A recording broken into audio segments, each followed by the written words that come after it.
There's got to be some angle on this outside of just, yeah, we can channel the large volume of people doing reverse logistics and returns back to our stores. They're already doing pretty well selling clothing online. Do you really need to go open department stores to sell some more clothing? This doesn't talk about department stores with the Go technology, the checkout list technology. Seems like a very short-sighted product decision. This one's a little weird. Amazon's opening retail stores, not just like retail stores, but more like department stores, says the Wall Street Journal. They want a larger retail presence to sell clothing and household items and facilitate exchanges. So that's a code word for what we call reverse logistics, right? So there's some crazy stat. It's like a third or a fourth of all the stuff that people buy online, which is a lot of stuff, gets returned. That's what we call reverse logistics. I bought something, now I got to send it back. And you're already seeing Amazon do this very strategically where, they can effectively drive traffic. When you want to return your package, they'll say, hey, well, it's free to go drop off the package at an Amazon store, or at this UPS location or at Kohl's. They're doing this, right? So they can drive traffic to retail stores, or they can say, well, if you want to go to this place, well, you're going to have to pay us like $3, right?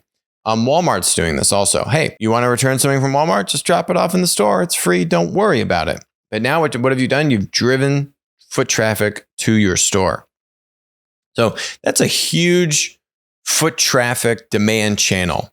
When you think about just the size and scale of returns, it's not always free to have the UPS or FedEx person pick it up at your door, right, to return it. You usually got to go drop this stuff off somewhere. That is one bit of this, which I think is in the plus column for Amazon saying, hey, we could actually drive a lot of traffic to our stores and favor our stores versus others.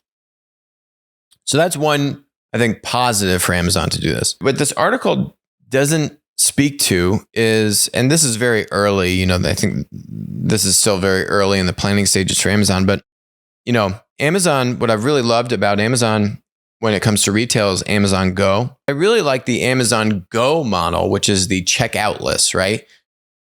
Where you're changing the business model of retail because now you've got all the cameras.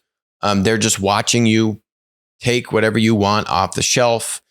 You don't need to check out. There's no cashier. Just the cameras. They know who you are because you scan your app when you go into the store. The cameras track what you pick up. And so when it comes to grocery, for example, grocery has like 3% lossage. So when you're buying stuff in the grocery store, you take some milk off the shelf, you take a yogurt off the shelf, you take right, something off the shelf, you don't put it back. You didn't end up buying it. You don't put it back where you found it. Now someone needs to go take that thing and put it back to where you got it. That's a cost. Or you took some yogurt, you put it somewhere, it goes bad. You got to throw that out. So 3% lossage. Now, obviously, just, people didn't buy all the corn that you bought or the raspberries and then those go bad. That's also lossage. But 3% lossage on such an ultra low margin business, that's a lot of money, right? So if you can do things to reduce your lossage, which if the cameras are tracking you and you got to put the thing back where you got it from, that's going to help make sure that the store is staying more organized and goods aren't going bad that you take off the shelf. A. B, there's a lot of retail space used for the checkout aisles, right? So when you think about your unit economics on each store, if you got 10% of the square footage on checkout, now you can use that space for actual inventory and product. Now you can really start to make what might seem like small, but in the margins of grocery are very big impacts on the business model of running a grocery store. So that kind of stuff I really like. We've covered tech startups that are rolling out similar kind of technology and trialing that with different retailers. That seems like a very different approach to retail. Okay. This doesn't talk about department stores with the Go technology, the checkout list technology. Maybe it's just because Wall Street Journal didn't have that information. They just wanted to publish this and it doesn't really have much meat. And really just the story is Amazon's going to open department stores. But there's got to be some angle on this outside of just, we can channel the large volume of people doing reverse logistics and returns back to our stores, right? Otherwise, I think you fall into a trap where that consumer behavior shift that you were making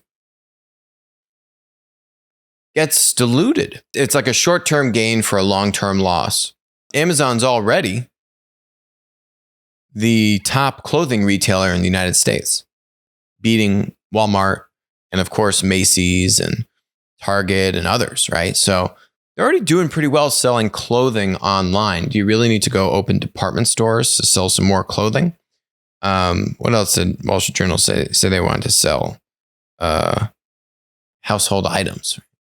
Like the micro fulfillment, for example, having small stores in close proximity, getting deliveries to you fast, in an hour, really automated, right? Like that's cool. That's new. Those are new business models. That would make sense for what Amazon's investing in. And I hope I'm missing a bit, all right? Or I hope the Wall Street Journal doesn't have the full story on this, right? Because right now this story doesn't really fully check out. Last point I'll make is it kind of if this is the story, if this is really what Amazon's doing, then it reminds me of what Snapchat did many years ago. And this was the pivotal point, in my opinion, for Snapchat to really be like the next Instagram or Facebook versus kind of like just muddying along, which is what Snapchat, I mean, they've been going up in the past couple of years. But when Snapchat removed the requirement for you to have to use the camera, right? The Snapchat camera to post a snap. That was such a big product blunder because what they were doing, the Snapchat camera sucked. It was grainy. The resolution was crap. You couldn't get to it as easily as you could the iPhone camera. But I was doing it. People were doing it.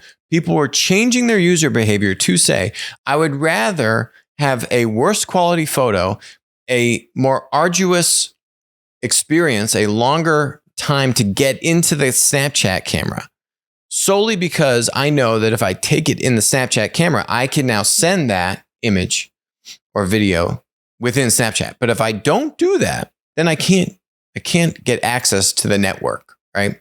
Such a powerful product, kind of network effect, platform integration. And it was a hard dependency.